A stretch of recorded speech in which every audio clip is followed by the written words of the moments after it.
A chaotic scene erupts in the first-class boarding area of O'Hare International Airport. Pilot Jackson Matthews publicly humiliates Zara Johnson, a 27-year-old black woman. He tears her ticket, claiming it's fake. Security guards surround her. Her mysterious phone call changes everything. Before we dive into this shocking story, let me know where you're watching from in the comments. Hit that like button and subscribe if you want more stories about powerful comebacks against discrimination. How would you react if someone tore up your legitimate ticket right in front of you? Let's find out what happened next. Zara Johnson wasn't just any passenger trying to board that flight to New York. At 27, she was already an aviation expert with credentials most people twice her age would envy. Her brilliant mind had always been her greatest asset, one she'd relied on while growing up in Chicago's South Side. Raised by her grandmother Elaine after losing both parents in a car accident when she was just 8 years old, Zara learned early that she would need to work twice as hard to get half as far. Their small apartment might have been modest, but it was filled with books about planes and flight. Her fascination began when her grandmother, who cleaned offices at the airport, would bring home discarded aviation magazines. "The sky has no prejudice, Zara," Grandma Elaine would say. "Up there, it's all about what you know, not what you look like." Those words carried Zara through the difficult years of high school, where she excelled despite being one of few black students in advanced placement classes. Her determination paid off when she earned a full scholarship to MIT, graduating summa cum laude with a degree in aerospace engineering. Not stopping there, she pushed forward to complete an MBA from Harvard Business School, writing her thesis on revitalizing struggling airlines. What no one at O'Hare knew that fateful day was that Zara had recently inherited Skyline Airways from her grandfather Calvin Johnson, a man who had built the regional airline from nothing, only to see it struggle in his final years. On his deathbed 3 months ago, he had clasped her hand and whispered, "Fix it, Zara. I know you can." The airline was $50 million in debt and facing bankruptcy proceedings within the month. Larger carriers were circling like vultures, waiting to pick apart the routes and assets for pennies on the dollar. The board of directors, mostly old friends of her grandfather, seemed resigned to the inevitable collapse. But Zara had a plan. Before announcing herself as the new CEO and majority shareholder, she decided to go undercover as a regular passenger. She wanted to experience Skyline Airways exactly as customers did, without the artificial courtesy extended to executives during official visits. "I need to see the real problems," she told her executive assistant Tanya Williams, the only person who knew her true identity and purpose that day. "Not what they want to show me." Zara deliberately dressed down for her covert mission: jeans, a simple blouse, and minimal makeup. Her natural hair was styled in a neat afro, a look she had only recently begun embracing in professional settings. She carried a backpack rather than her usual leather briefcase. The systematic issues began immediately. At the check-in counter, the agent looked past her to help a white businessman who had arrived after her. When she finally received attention, the agent's tone was curt, bordering on rude. "Economy is that way," he said, pointing to another line despite her first-class ticket. "My ticket is for first class," Zara corrected politely. The agent examined her documentation with obvious suspicion before reluctantly checking her in. As she walked away, she overheard him mutter to a colleague, probably using someone else's miles. Similar microaggressions continued as she moved through the airport. A flight attendant directed her to the general boarding area when she approached the first-class lounge. The lounge attendant scrutinized her ID for a full minute before allowing entry. Inside, Zara took careful notes on her phone, documenting every interaction. The service was inconsistent at best, discriminatory at worst. She observed how white passengers received prompt attention while others waited. One flight attendant referred to a Middle Eastern family as "those people" when speaking to a colleague. These aren't isolated incidents, Zara realized. This is systemic. Despite the mounting evidence of problems, Zara felt a surge of determination. Her grandfather had built this airline with a vision of inclusive service. Somewhere along the way, that vision had been corrupted. She would restore it, and make the company profitable again in the process. Little did she know that her greatest challenge wasn't the balance sheet or operations manual. It was about to board the plane wearing a captain's uniform and carrying decades of unchecked prejudice. Captain Jackson Matthews straightened his perfectly pressed uniform in the pilot's lounge mirror. At 45, his salt and pepper hair and confident bearing gave him the exact image he believed a pilot should project: authoritative, experienced, and commanding. Born into a family of aviators, his father had flown for Pan Am, his grandfather for the Air Force. Jackson viewed his position as birthright rather than privilege. Another day shepherding the masses, he remarked to his co-pilot, Benjamin Taylor, who smiled uncomfortably. Benjamin had flown with Jackson enough times to recognize the beginning of his pre-flight ritual: complaints about passengers, boasts about his political connections, and not-so-subtle comments about how standards had declined since the airline had implemented diversity initiatives. "Times are changing, Jackson," Benjamin replied carefully. "The industry is evolving." "Evolving backwards," Jackson scoffed. "My father would never recognize aviation today. Remember when people dressed properly to fly? When it meant something to sit in first class?" What Benjamin also knew, but never mentioned, was that Jackson had accumulated more passenger complaints than any other pilot at Skyline Airways.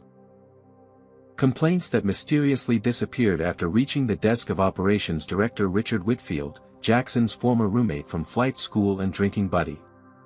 The most recent incident had involved a Hispanic family who Jackson had insisted be removed from first class because he claimed they were disruptive, though witness accounts suggested they were simply speaking Spanish. No disciplinary action had followed. Jackson's technically flawless flying record kept him employed, but his personal reputation had spawned nicknames among crew members. Captain Prejudice and the Flying Bigot were among the printable ones. "Let's go welcome our elite passengers," Jackson announced, a tradition he maintained only for first-class customers. As they walked through the terminal toward the gate, Jackson nodded approvingly at passengers he deemed appropriate, mostly older white men in business attire. His expression changed upon reaching the first-class boarding line, where Zara stood checking her boarding pass. "Something's not right," he murmured to Benjamin. "Security issue." Before Benjamin could respond, Jackson approached Zara directly. "Excuse me," he said loudly enough for nearby passengers to hear. "I think you're in the wrong line. This is first class." Zara looked up calmly. "Yes, I know. I have a first-class ticket." She held up her boarding pass. Jackson didn't even glance at it. "Those are very expensive tickets. Are you sure you didn't misread it?" The surrounding area grew quiet as passengers sensed the brewing confrontation. Zara's expression remained composed though her eyes flashed with recognition of what was happening. "I'm quite certain," she replied, her voice steady. "Seat 2A. May I see some ID?" Jackson demanded, extending his hand. Zara produced her driver's license, which Jackson examined with exaggerated scrutiny, looking between her face and the photo multiple times. "This doesn't look like you," he claimed, though the resemblance was unmistakable. "It's me," Zara affirmed. "Taken last year." Jackson held on to her ID. "And how exactly did you purchase this ticket?" The question hung in the air, its implication clear to everyone within earshot. An older white woman in line shifted uncomfortably. A businessman pretended sudden interest in his phone. No one intervened. "I purchased it the same way anyone purchases a ticket," Zara answered, her patience visibly thinning. "Through the airline's website." "With whose credit card?" Jackson pressed. "My own." Jackson turned to the gate agent, Lisa Chen, who had been watching the exchange with growing discomfort. "Call security. I believe we have a situation." "Sir, her documentation appears in order," Lisa began. "I'm the captain of this flight," Jackson cut her off. "And I'm telling you something isn't right." As Lisa reluctantly reached for the phone, Jackson snatched Zara's boarding pass from her hand. "This doesn't look authentic," he declared, examining it. "The hologram seems off." "It's perfectly real," Zara insisted, reaching to take it back. In a move that would soon be replayed thousands of times on social media, Jackson tore the boarding pass in half. "Now it's not," he said with a cold smile. "If you want to fly today, I suggest you go buy a real ticket." The torn pieces of Zara's boarding pass fluttered to the floor like wounded birds. A collective gasp rippled through the crowd of waiting passengers. The moment crystallized in a surreal tableau of power and prejudice laid bare. "Did he really just do that?" a teenage girl whispered to her mother, phone already recording. "This is completely unacceptable," Zara stated, her voice raised but controlled. She bent down to retrieve the torn ticket, preserving the evidence. Jackson's face remained impassive, the slight curl at the corner of his mouth the only indication of his satisfaction. "Security will escort you to the ticket counter where you can sort this out." Two security guards approached, both white men with military haircuts and hands resting near their tasers. They positioned themselves on either side of Zara without asking a single question about what had transpired. "Ma'am, you'll need to come with us," the taller guard instructed. "On what grounds?" Zara challenged, standing her ground. "I have a valid ticket that this pilot just destroyed. I've committed no offense." The second guard stepped closer. "Let's not make a scene." "The scene has already been made," Zara replied, gesturing toward Jackson. "By him." Around them, most passengers averted their eyes, finding sudden interest in their phones or the ceiling. A few recorded surreptitiously. Only one elderly black woman stepped forward. "This isn't right," she said. "I saw everything. She did nothing wrong." The guards ignored her. "Final warning," the first guard stated to Zara. "Come voluntarily or we'll have to use force." As the guard reached for her arm, Zara was transported back to similar moments throughout her life, being followed in stores, pulled over for routine checks, asked if she was lost when entering upscale buildings. Each indignity had been swallowed, each slight endured in service of the greater goal. Success within a system designed to exclude her. "Do not touch me," she said with such authority that the guard's hand froze mid-air. The confrontation had now drawn a substantial crowd. Among them, several Skyline Airways employees watched with varying expressions of discomfort, amusement, or indifference. The airport manager, Walter Green, a balding man with a permanent frown, pushed through the spectators. "What's happening here?" Jackson immediately approached him. "Potential security threat, Walt. Passenger with fraudulent documentation attempting to board." Walter nodded without investigation.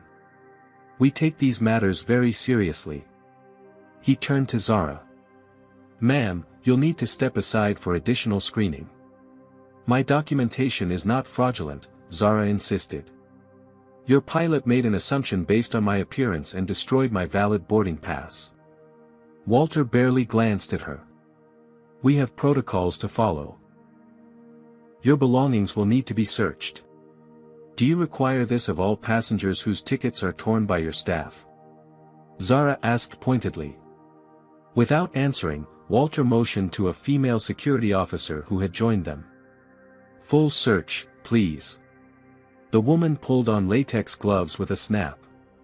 "This way." As Zara's backpack was emptied onto a nearby table, its contents displayed like evidence of criminality, a memory surfaced from her second year at MIT. She had been the only black student presenting at an engineering symposium. Despite her name card clearly stating, presenter, 3 different attendees had asked her to refill the coffee. The female guard held up Zara's laptop. "Password?" "You have no right to access my personal device," Zara stated firmly. "Suspicious behavior," Walter muttered to Jackson, who nodded knowingly. The humiliation was calculated and familiar, designed to reinforce who held power and who did not. But this time, something was different. This time, Zara wasn't a powerless student or job applicant. She pulled out her phone. "Who are you calling?" the female guard demanded. "My attorney," Zara bluffed, though she was actually calling Tanya. The atmosphere shifted subtly as Zara spoke into the phone. "Yes, Tanya. Please inform the executive team there's been an incident at Gate 14. Yes, have them come immediately. And bring the documentation." Have you ever witnessed someone being publicly humiliated based on their race? Comment number 1 if you've experienced discrimination while traveling, or comment number 2 if you've stood up against it. Don't forget to like this video and subscribe to see more stories of justice served. What would you do if you were in Zara's position? Would you reveal your identity immediately or wait to see how far the discrimination would go? The airport showdown is just beginning, but who will have the last word? Let's continue with this unbelievable true story. The atmosphere at Gate 14 crackled with tension. Zara's cryptic phone call had created an invisible countdown clock that everyone could sense but no one could see. Jackson Matthews shifted his weight from one foot to the other, the first crack in his confident facade. "Who exactly did you call?" Walter Green demanded, his tone still authoritative but with a new edge of uncertainty. "You'll find out shortly," Zara replied, her composure fully restored. She methodically began returning her belongings to her backpack, ignoring the female security guard's protests. 15 minutes passed. Boarding for the flight should have begun, but the gate remained closed. Passengers checked watches and phones, murmuring about delays and connections. Jackson consulted with Lisa Chen, the gate agent, who kept glancing nervously toward the terminal entrance. "We need to start boarding," Jackson insisted. "Whatever game she's playing, we can't delay the flight." As Lisa reluctantly reached for the microphone to begin the boarding announcements, a commotion at the terminal entrance drew everyone's attention. 4 people in business attire moved purposefully toward Gate 14. Leading them was Tanya Williams, Zara's executive assistant, a tall woman with an expression that could only be described as barely contained satisfaction. Behind her walked 3 men in expensive suits: Harold Chen, Chief Financial Officer, Jonathan Reynolds, Legal Counsel, and William Morris, Director of Board Relations. All carried leather portfolios and moved with the unmistakable air of executive authority. "Ms. Johnson," Tanya called out, her voice carrying across the gate area. "I've brought the executive team as requested." Walter Green stepped forward, confusion evident on his face. "Excuse me, but who are you people?" Jonathan Reynolds extended a business card. Jonathan Reynolds, Chief Legal Counsel for Skyline Airways. "We received an urgent call about an incident involving our CEO." "Your CEO?" Walter repeated, accepting the card automatically. "There must be some mistake. We're dealing with a passenger attempting to use fraudulent." "There is indeed a mistake," Harold Chen interrupted, "but not the one you think." He turned toward Zara with a respectful nod. "Ms. Johnson, on behalf of the executive team, please accept our sincere apologies for this unfortunate incident." The ripple of whispers through the crowd was instantaneous. Jackson Matthews stood frozen, his complexion paling visibly. "CEO?" he finally managed. Zara straightened her posture, though she had never actually slouched. The transformation was subtle but unmistakable, from passenger to executive, from victim to authority, without a single change to her appearance. "Captain Matthews," she acknowledged coolly. "I believe you owe me a boarding pass." William Morris opened his portfolio and removed an envelope, from which he extracted several documents. "For those requiring verification, here is the official change in leadership filing with the FAA, the board resolution appointing Ms. Zara Johnson as Chief Executive Officer, and the inheritance documentation confirming her status as majority shareholder of Skyline Airways following the passing of Calvin Johnson, founder and previous owner. The documents were handed to Walter Green, whose hands trembled slightly as he reviewed them. "Calvin Johnson was your grandfather?" he asked Zara, recognition finally dawning. "He was," Zara confirmed. And his final wish was for me to restore this airline to its former excellence. My undercover experience today suggests that task may be even more challenging than the balance sheet indicated. Jackson Matthews found his voice at last. This is absurd. You can't possibly be. I can and I am, Zara cut him off.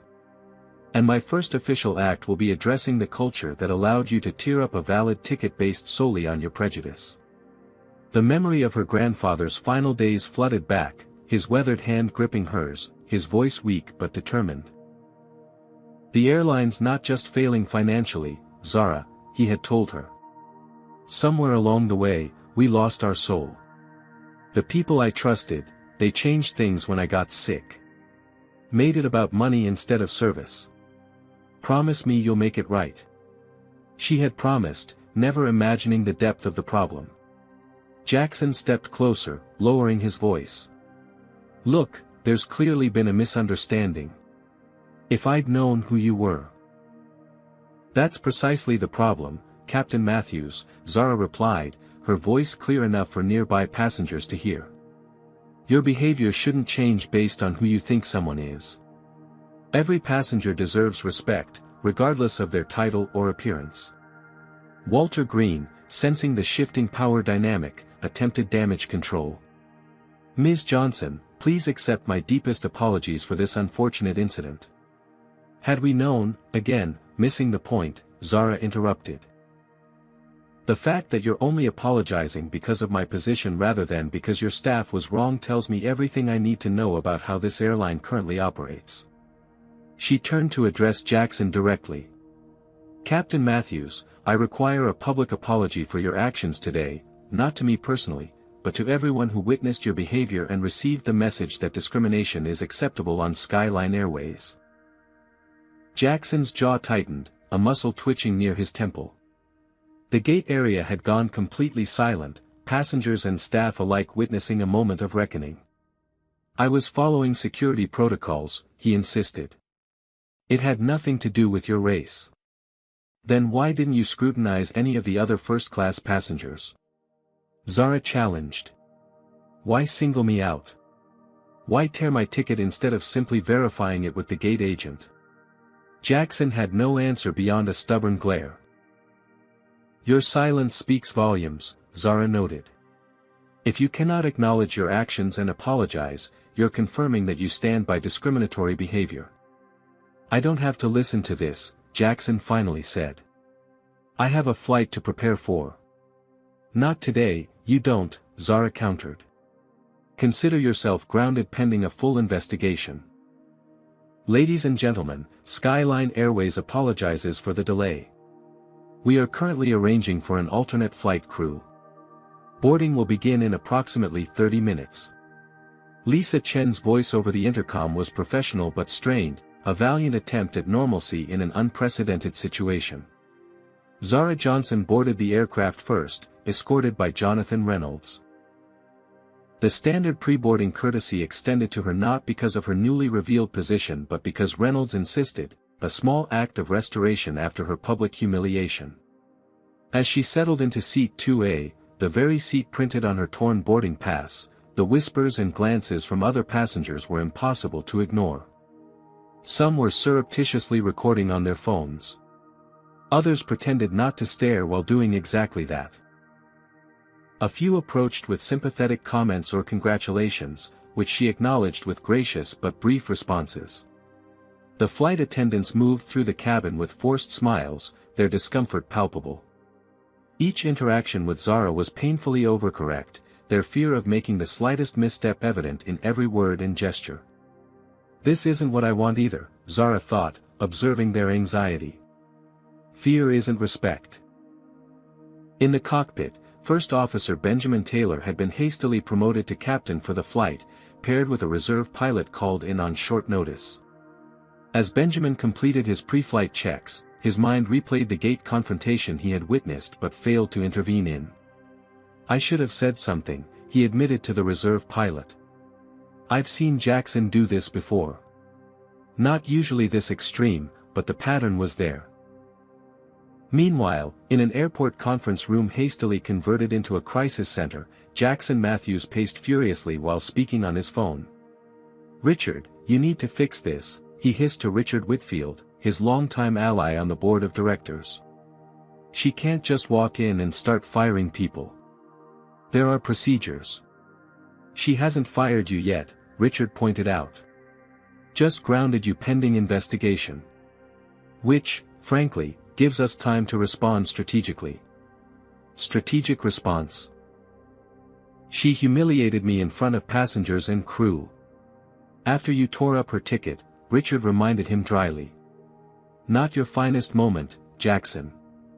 How was I supposed to know she was Calvin's granddaughter? Nobody told me he had appointed a successor, let alone some diversity hire straight out of grad school." Richard's sigh was audible even through the phone. "First, watch your language even in private. Second, she's not just some graduate, she has dual degrees from MIT and Harvard Business School. Third, she legally owns 58% of the company. This isn't a diversity appointment, it's inheritance. So what's the plan?" Jackson demanded. "The plan is to welcome her officially, appear supportive, and then quietly undermine her until she sells. She's young and inexperienced in airline operations. She'll make mistakes. We document those mistakes and present them to the minority shareholders as evidence of incompetence. And if that doesn't work?" Richard's voice lowered. "There are other ways to make someone's position untenable. Trust me." As her flight cruised at 35,000 feet, Zara reviewed the incidents of the day in a document on her laptop. What had begun as a customer experience assessment had evolved into something far more troubling. Evidence of systemic discrimination throughout the company culture.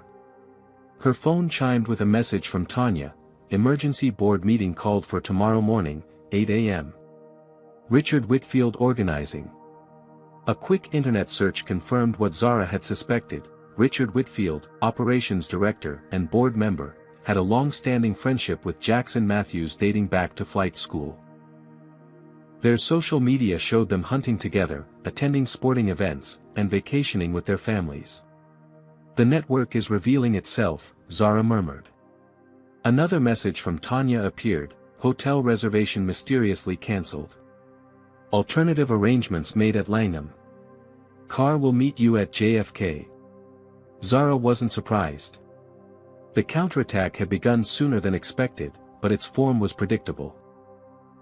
She had encountered similar tactics during her time at predominantly white institutions, the subtle and not-so-subtle attempts to make her feel unwelcome, to remind her she was an outsider.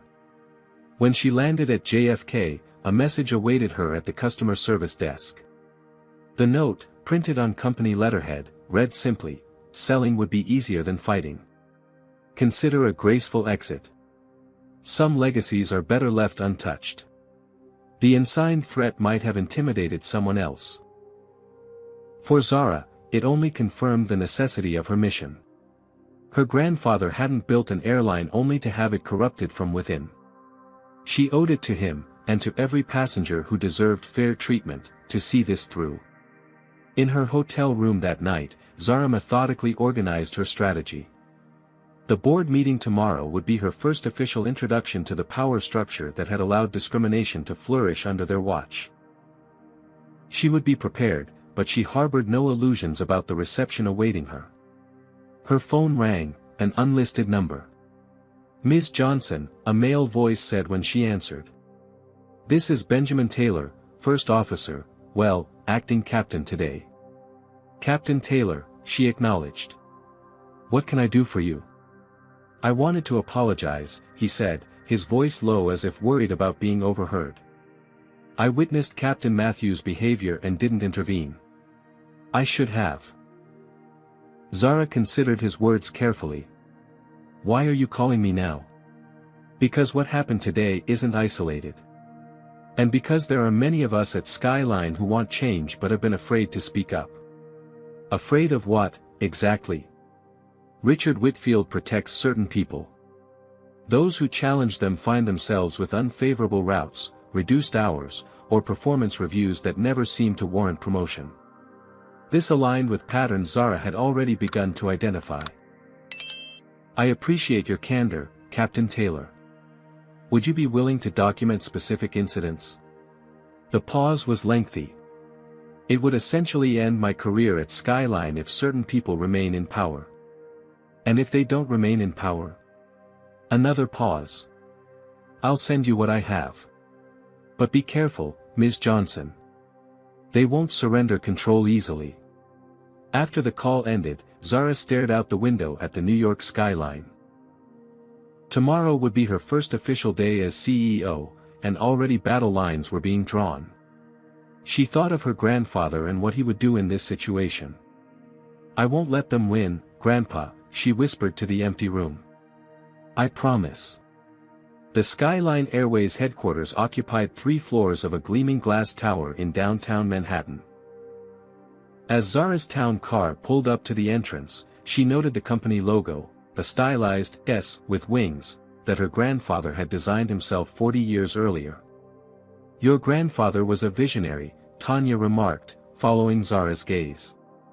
"He started with 2 planes and a dream. And now we have 48 aircraft and a nightmare," Zara replied.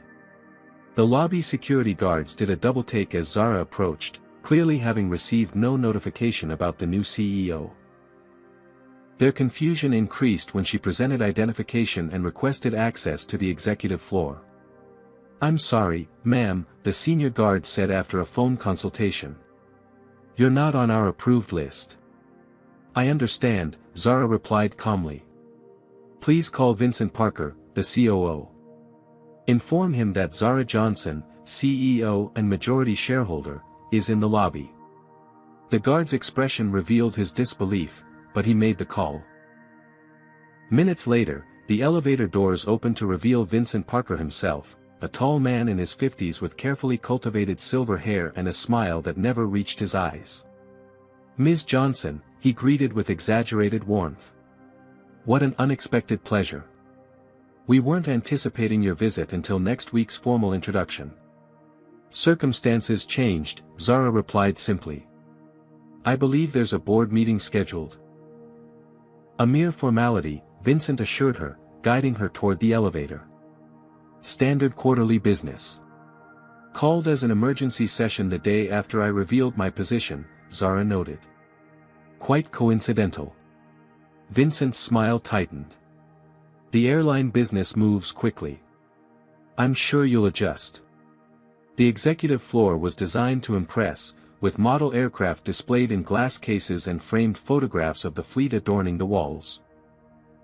Zara noticed that while her grandfather appeared in several historical images, they were all at least 20 years old. The more recent photos featured Richard Whitfield and Vincent predominantly. The boardroom doors were closed when they arrived. Vincent knocked once before entering, announcing with forced enthusiasm, "Ladies and gentlemen, please welcome Skyline's new CEO, Ms. Zara Johnson." 8 people sat around the mahogany table, their expressions ranging from surprise to barely concealed hostility. Richard Whitfield, distinguishable from photographs Zara had studied, occupied the chair at the head of the table, her rightful position. "Ms. Johnson," Richard stood, not offering to vacate the seat. "We weren't expecting you.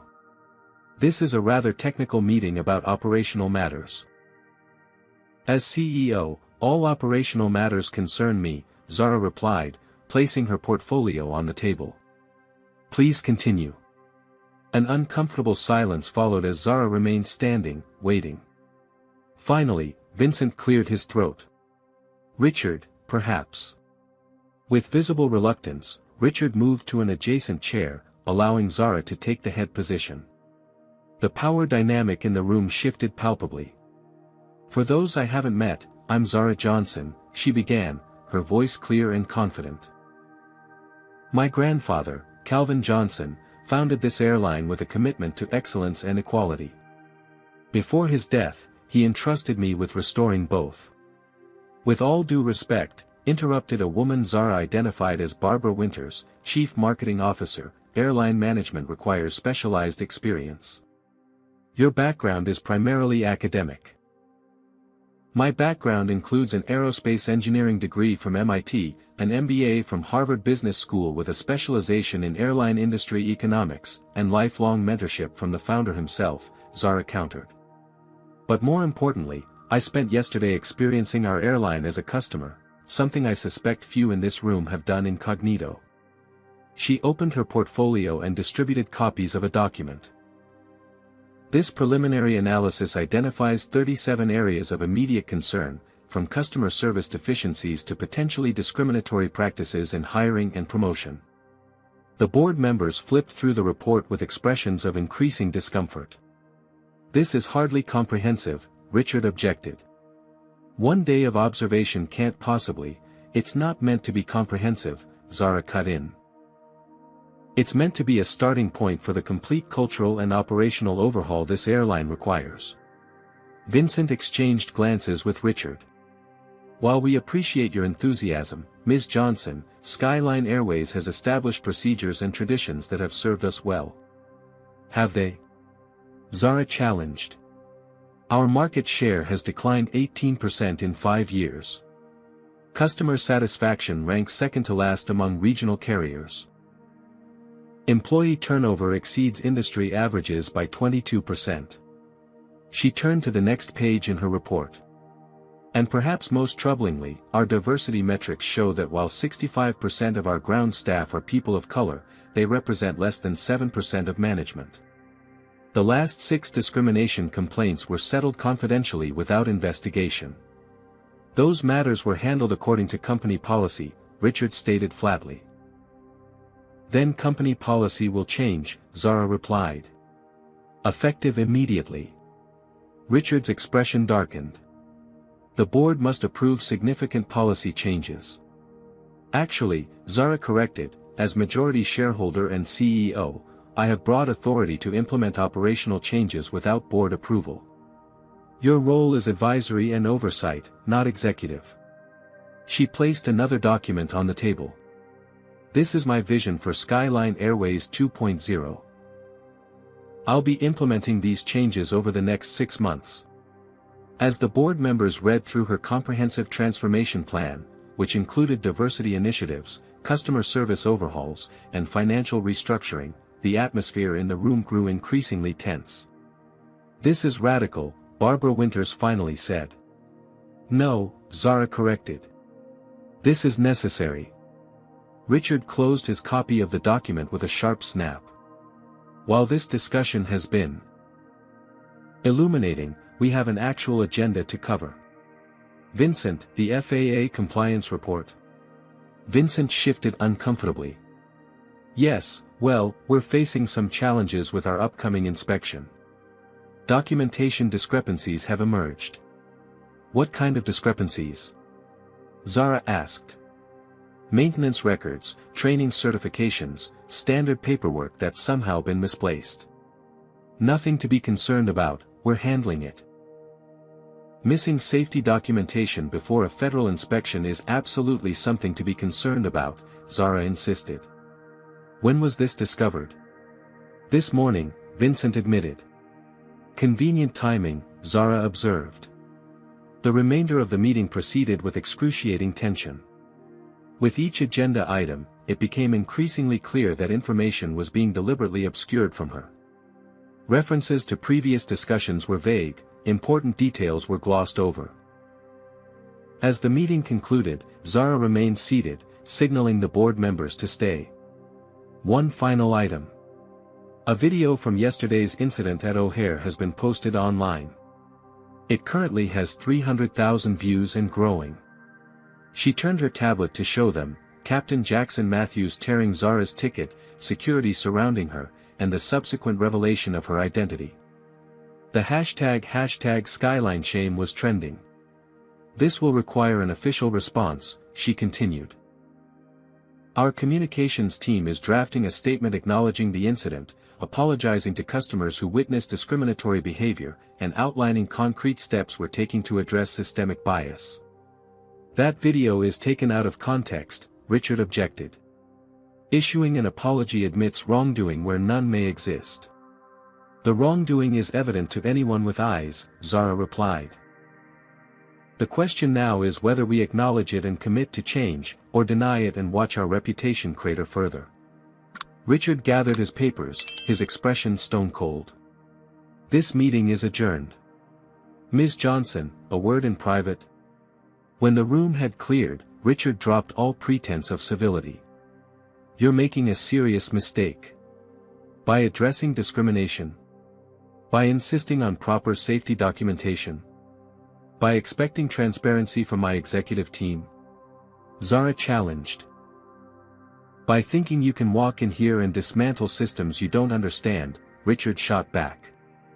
This airline operates in the real world, not in academic theory. Calvin may have given you the shares, but he didn't give you the knowledge to run this company. My grandfather gave me everything I need, Zara responded, rising to her feet. Including the ability to recognize when someone values power more than people. Have you ever walked into a room where you knew you weren't welcome but belonged there anyway? Comment number 1 if you've had to fight for your rightful place at the table, or comment number 2 if you've witnessed someone else having to do so. Don't forget to like this video to support stories about standing up against discrimination. Do you think Zara should continue her undercover investigation or confront the problems head-on as CEO? The corporate battle is heating up, but is someone sabotaging the airline from within? Stay tuned to find out what happens when the stakes get even higher. The next 3 days passed in a blur of meetings, document reviews, and strategic planning. Zara established a temporary office in a conference room rather than using the CEO suite, which was, mysteriously, being renovated without prior notice. They're testing your limits, Tanya observed as she arranged Zara's materials in the makeshift workspace. Let them, Zara replied. Every obstacle tells me exactly where to look for problems. Her suspicions were confirmed when the IT department reported unexpected difficulties, providing her with full system access. The HR director claimed to be updating the personnel files she'd requested. The finance team was reconciling accounts before they could share the detailed expenditure reports. Delay tactics were the least of her concerns, however. The missing safety documentation for the upcoming FAA inspection potentially jeopardized the airline's operating certificate, the regulatory equivalent of a death sentence for a carrier already struggling financially. On Wednesday evening, Zara was reviewing maintenance logs when a knock came at the conference room door. Maya Rodriguez, chief engineer, entered hesitantly. At 36, Maya was one of the youngest department heads and one of the few women in a technical leadership role. Ms. Johnson. Do you have a moment? Zara gestured to a chair. Of course. And please call me Zara. Maya glanced nervously at the door before sitting. I need to speak with you about the missing documentation. I'm listening. Something isn't right, Maya began. I personally completed those certifications last month. Triple copies, digital backups, printed files, and the official FAA submissions. All 3 versions have vanished. Zara leaned forward. That seems statistically improbable. It's impossible without deliberate action, Maya stated flatly. Someone systematically erased the digital files, removed the physical copies from our secure storage, and somehow intercepted the submissions to the FAA. Do you have any idea who would have access to all 3 systems? Maya hesitated. Only 4 people, myself, Vincent Parker, Richard Whitfield, and... She trailed off. And who? Jackson Matthews. He chairs the safety committee. The pieces were beginning to align. Have you shared your concerns with anyone else? I tried telling Vincent yesterday.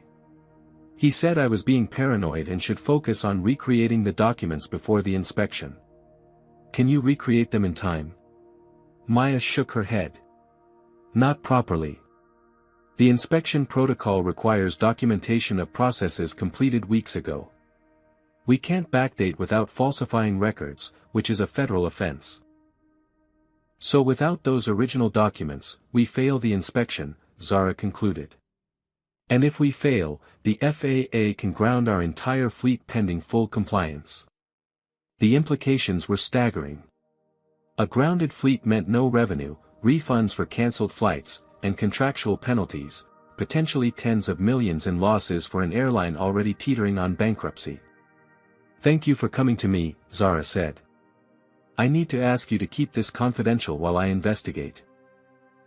After Maya left, Zara called Devon Carter, the recently hired financial officer who had no ties to the old guard. "Devon, I need everything you have on our cash reserves and credit lines. How long could we operate if revenue suddenly stopped?"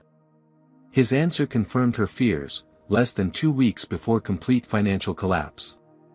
That night, Zara, Devon, and Maya worked until nearly midnight, creating a comprehensive map of the missing documentation and potential recovery strategies.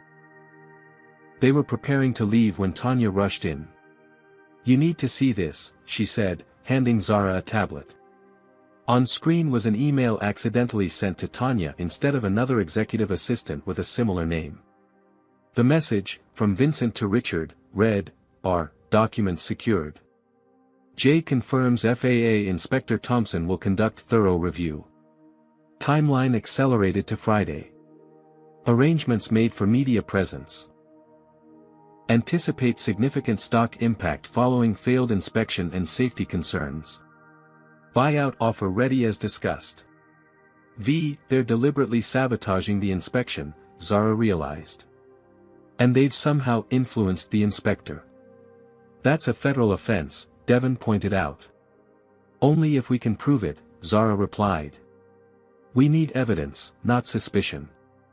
Maya looked up from her computer. "The system automatically creates access logs for the document storage room. If someone physically removed those files, there would be a record."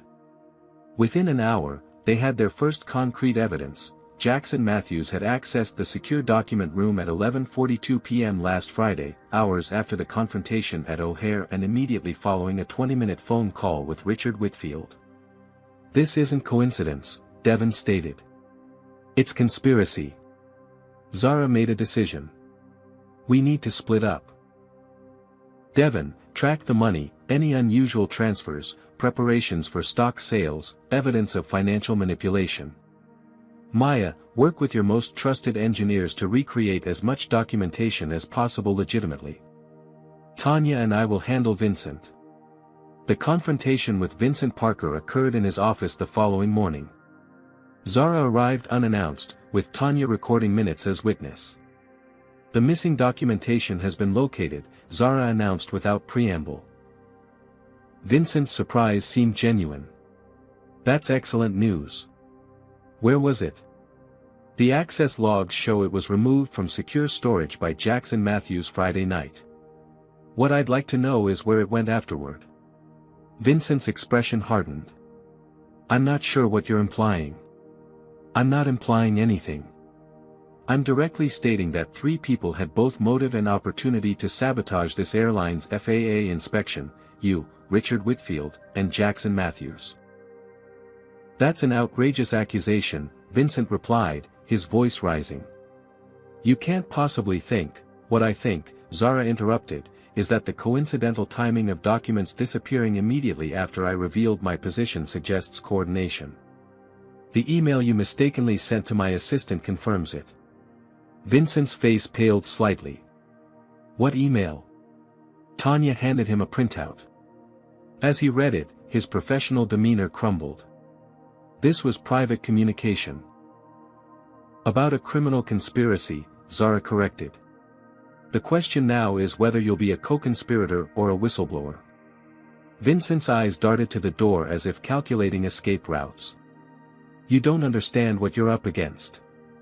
Richard has connections throughout the industry. Jackson's family has political influence. They'll destroy you." "They're already trying," Zara replied. "The difference is, I'm willing to fight in the open." "Are they?" After a long moment, Vincent slumped in his chair. "What do you want to know?" "Everything. Starting with where the documents are and what you promised FAA Inspector Thompson." The confession took nearly an hour. The plan, conceived by Richard and executed by Jackson with Vincent's reluctant assistance, was comprehensive.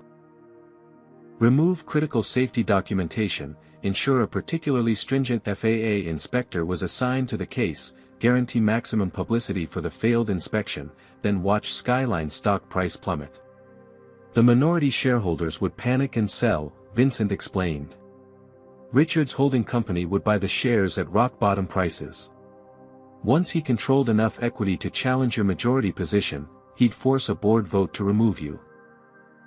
And what happens to the airline's reputation after a failed safety inspection? Zara demanded. Vincent shrugged helplessly. Collateral damage. Richard believes he can rebuild it afterward. After putting passengers at potential risk? After destroying my grandfather's legacy? Business is ruthless, Vincent offered weakly. This isn't business, Zara countered. It's sabotage and fraud. With Vincent's cooperation secured through a combination of legal threats and promises of leniency, the team worked through the night to locate the hidden documentation and prepare for the final confrontation. Maya led a team to authenticate and organize the recovered files. Devon compiled financial evidence showing unusual stock option activities in accounts linked to Richard. The most damning evidence came unexpectedly from Benjamin Taylor, who arrived at headquarters with a digital recorder. I had dinner with Jackson last night, he explained to Zara. Got him drinking, talking. He didn't realize I was recording.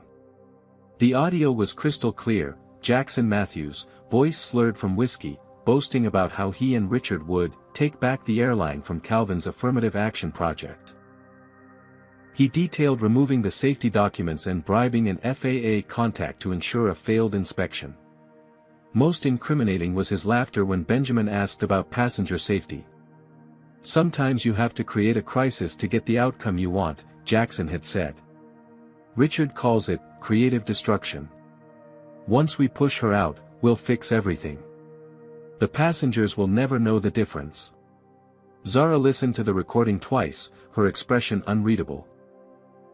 When it finished, she looked at the team assembled in her conference room, Maya, Devon, Tanya, Benjamin, and a visibly uncomfortable Vincent. Thank you all, she said finally.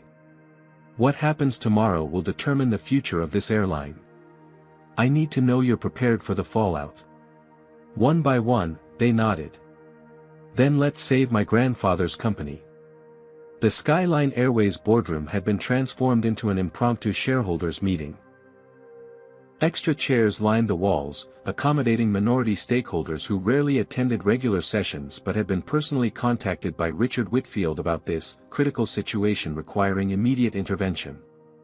Zara arrived 15 minutes early to find Richard already holding court at the head of the table, surrounded by allies. Jackson Matthews sat nearby, uncharacteristically subdued in civilian clothes rather than his uniform. The room quieted as she entered, conversations shifting to whispers. Ms. Johnson, Richard acknowledged with a thin smile. I'm afraid we've had to call this extraordinary session given the circumstances. Which circumstances would those be, Richard? Zara asked calmly, taking a seat opposite him. The impending regulatory crisis, for one. The viral public relations disaster, for another. The stock price has fallen 18% since your altercation with Captain Matthews became public. Several shareholders murmured with concern. Interesting priorities, Zara noted. Safety documentation goes missing before a critical inspection, but you're more worried about stock prices. Richard addressed the room rather than responding directly. Ladies and gentlemen, we'll begin promptly at 10. The agenda includes a review of recent events and a vote on temporary leadership during this transition period. The implication was clear. This meeting had been orchestrated to remove Zara from her position. Despite holding majority shares, a unified front from the board and minority shareholders could create significant operational obstacles. At precisely 10 o'clock, Richard called the meeting to order. Before we address specific agenda items, I'd like to frame today's discussion. Skyline Airways faces unprecedented challenges that require experienced leadership and industry relationships. While we respect Calvin Johnson's wishes regarding succession, recent events suggest the need for a more traditional transition plan. He gestured to a PowerPoint presentation titled, Stabilization Strategy. The first slide showed plummeting stock prices alongside unflattering screenshots from the viral video. Our analysis indicates 3 critical failures in the past week alone, Richard continued. First, a public confrontation that has damaged our brand identity. Second, an attempted overhaul of established company procedures without proper consultation. Third, and most concerning, the mismanagement of essential safety documentation before a mandatory FAA inspection.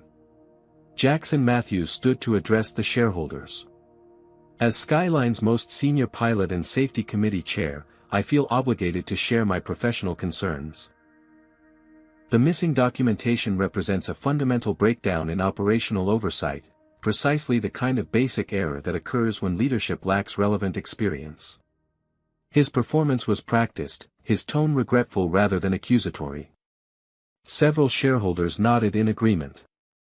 Furthermore, Jackson continued, Ms. Johnson's behavior since assuming control has created a hostile work environment.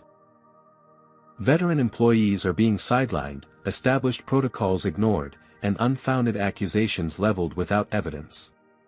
Richard reclaimed the floor.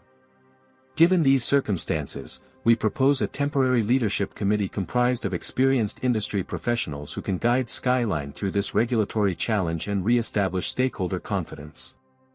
The room erupted in supportive murmurs. The carefully orchestrated presentation had achieved its intended effect, creating the impression of crisis and offering a convenient solution. Throughout the entire performance, Zara remained silent, taking measured notes. Only when Richard finally asked if she wished to respond did she look up. I appreciate this comprehensive overview, she began, her voice steady. Before I address these specific concerns, I'd like to welcome 2 additional participants who I believe will contribute valuable perspective. She gestured toward the door, where Maya Rodriguez and Devin Carter entered, carrying several folders. For those who haven't met them, this is Maya Rodriguez, our chief engineer, and Devin Carter, financial officer. They've been investigating the issues Mr. Whitfield and Captain Matthews just described. Richard's confident expression faltered slightly. This meeting is for shareholders and board members only. As CEO, I'm entitled to bring relevant experts to inform our discussions, Zara countered. And their information is extremely relevant. She nodded to Devin, who distributed documents to everyone present. These records show exactly what happened to our safety documentation. The secure storage access logs, surveillance footage, and system modification timestamps tell an interesting story. The room fell silent as shareholders reviewed the evidence. Jackson Matthews entering the document room late Friday night, removing files, and later meeting with Richard Whitfield in the executive garage. Coincidentally, Zara continued, this occurred hours after I revealed my identity at O'Hare and immediately following a phone call between Captain Matthews and Mr. Whitfield. Richard attempted to regain control. These materials aren't on the agenda and present a misleading. I believe the shareholders deserve complete information before voting on anything, Zara interrupted. Especially evidence of potential corporate sabotage. She signaled to Maya, who cued an audio recording. Jackson Matthews' voice filled the room, slurred but unmistakable, sometimes you have to create a crisis to get the outcome you want. Richard calls it, creative destruction. Once we push her out, we'll fix everything. The passengers will never know the difference. Color drained from Jackson's face. Richard stood abruptly. This recording was obtained illegally and taken out of context. It was obtained by a concerned employee who witnessed potential safety violations, Zara corrected. And the context seems remarkably clear. She turned to address the stunned shareholders directly. What you're witnessing isn't a failure of my leadership, but a coordinated attempt to undermine it, even at the cost of the airline's safety rating and public trust. Devin distributed a second document. This financial analysis shows unusual stock option activities from holding companies connected to Mr. Whitfield, positioning him to profit significantly from a sharp decline in Skyline's value. "This is absurd," Richard sputtered. "You can't possibly believe." "What I believe," Zara cut in, "is that when faced with a challenge to your authority and an examination of your practices, you chose sabotage over collaboration. You were willing to risk this airline's reputation, regulatory compliance, and potentially passenger safety to maintain control." Several shareholders stood and moved away from Richard's end of the table, physically distancing themselves from the unfolding scandal. Jackson, seeming to realize the tide had turned, attempted damage control. "I may have spoken inappropriately after drinks, but I would never actually compromise safety protocols." "The evidence suggests otherwise," Zara replied. "And I believe the FBI agents waiting outside would be very interested in your explanation, particularly regarding communications with FAA Inspector Thompson." The mention of federal agents sent a visible shockwave through the room. Richard grabbed his portfolio and headed for the door, only to find it opening to admit Vincent Parker. "Going somewhere, Richard?" Vincent asked. "I believe you'll want to stay for the vote." Richard froze, looking between Vincent and Zara with dawning comprehension. "You turned him." "He turned himself," Zara corrected. "Some people still have a conscience." Vincent addressed the shareholders directly. "Everything Ms. Johnson has presented is accurate. I was part of this conspiracy initially but could not continue once I understood the full implications. My signed affidavit is included in your packets." With the momentum completely reversed, Zara called for the vote. The motion before the shareholders is whether to retain current leadership or implement Mr. Whitfield's proposed committee. Those in favor of continuing under current leadership? Every hand except Jackson's and Richard's rose immediately.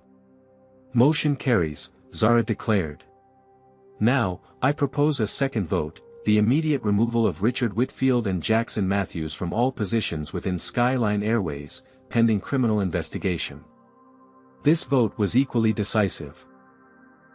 As security escorted the disgraced executives from the boardroom, Richard made one final attempt to regain control. "This isn't over," he warned. "My family has been in this industry for generations. We have connections you can't imagine." "Perhaps," Zara acknowledged. "But I have something more important, the truth. And judging by today's vote, that's what the shareholders value most." When the door closed behind them, Zara addressed the remaining board members and shareholders. "Ladies and gentlemen, we have an airline to rebuild. If you're ready for transparency, accountability, and genuine transformation, I welcome your support. If not, the door remains open." No one moved to leave. Instead, one by one, they approached to offer their commitment to Skyline's new direction. 6 months passed in a whirlwind of change. On a crisp autumn morning, Zara Johnson stood at the window of the CEO office, no longer a temporary conference room but the proper suite her grandfather had once occupied. The view overlooked the airfield where Skyline's newly repainted fleet gleamed in the morning sun, each aircraft sporting the company's revitalized logo, the original stylized S with wings, now accompanied by a rising sun. "Symbolism matters," she had told the marketing team during the rebranding discussion. "We're not erasing our history, we're bringing light to it." A knock at the door preceded Tanya's entrance. "They're ready for you in the conference room." Zara gathered her presentation materials and followed Tanya through headquarters, noting how different the atmosphere felt now. Employees smiled and greeted her by name. The formerly sterile corridors displayed photographs of team members alongside customer testimonials. Most significantly, the workforce reflected the diversity of the passengers they served, not just in entry-level positions but throughout management. The conference room was filled with journalists for Zara's first comprehensive media briefing since taking control. As cameras flashed and microphones were adjusted, she took a moment to appreciate how far they'd come. The financial turnaround had exceeded even Devon's optimistic projections. After the very public removal of Richard and Jackson, whose criminal trial for corporate sabotage and attempted fraud was scheduled for next month, investor confidence had actually increased. Skyline's stock had not only recovered but reached a 5-year high. More important than the financial metrics were the operational improvements. Under Maya Rodriguez, now promoted to Chief Operations Officer, the airline had passed its FAA inspection with exceptional ratings. On-time performance had improved by 23%. Customer complaints had decreased by 48%. "Good morning," Zara began once the room quieted. "6 months ago, I promised to transform Skyline Airways into an industry leader in both service quality and corporate culture. Today, I'm pleased to share our progress." The presentation highlighted key achievements, new diverse hiring practices that had brought in talented professionals previously overlooked by the industry, a comprehensive anti-discrimination training program now being adopted by other airlines, improved employee benefits that had reduced turnover by 30%, and a revolutionary customer service approach that emphasized empathy and cultural awareness. "We've replaced policies that permitted discrimination with procedures that prevent it," Zara explained. "Every employee, from baggage handlers to executives, undergoes the same training and is held to the same standards." A reporter raised her hand. "Ms. Johnson, how do you respond to critics who claim these changes are merely cosmetic responses to a viral incident?" "I invite those critics to examine our quarterly reports," Zara replied. Improved workplace culture has directly translated to improved customer experience, which has directly improved our bottom line. This isn't about optics, it's about excellence.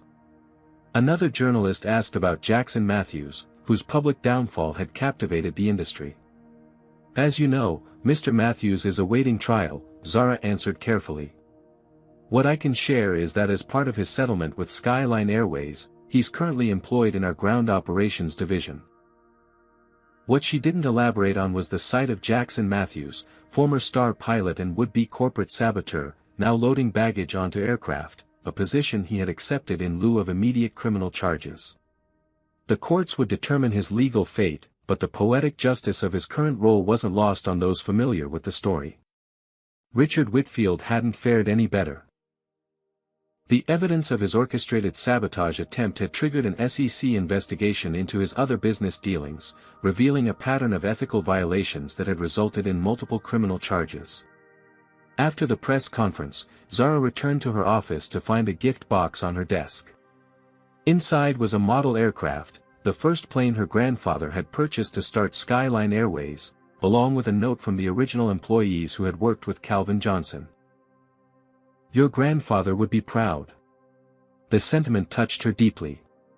Calvin Johnson had built Skyline with a vision of making air travel accessible to everyone, regardless of background. Somewhere along the way, that vision had been corrupted by those who valued profit and power over people and principle. That afternoon, Zara visited the Skyline Training Academy to announce her most personal initiative.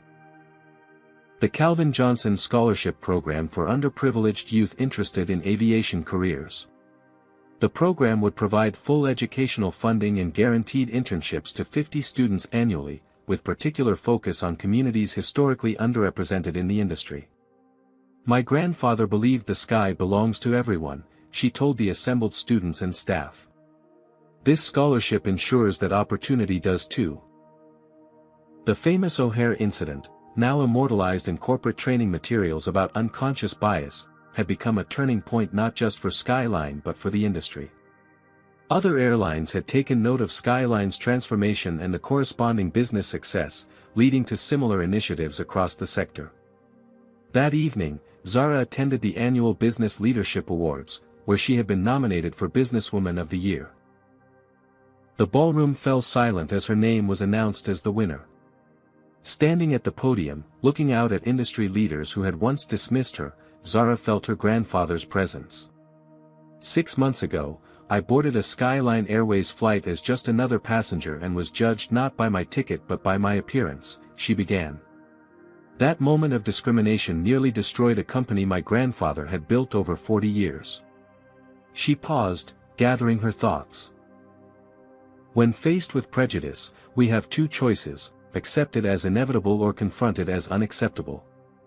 Skyline chose the latter, not just because it was right, but because excellence cannot coexist with exclusion. A company culture that permits bias will always underperform one that promotes belonging. Looking toward the future, Zara outlined her vision for Skyline's continued growth, new routes, expanded services, and industry-leading sustainability initiatives. But she emphasized that technical innovation must always be accompanied by human consideration. The most sophisticated aircraft is worthless without skilled people to fly it and care for those on board, she concluded. And the most valuable skill in any industry isn't technical knowledge but human understanding.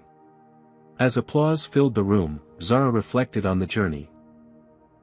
From the humiliation at O'Hare to this moment of recognition, the path had been challenging but necessary, not just for her, but for everyone who had ever been judged by appearance rather than ability. The following morning, Zara boarded a Skyline flight to Chicago, taking her usual seat in 2A. As she settled in, the new captain's voice came over the intercom, "Good morning, passengers.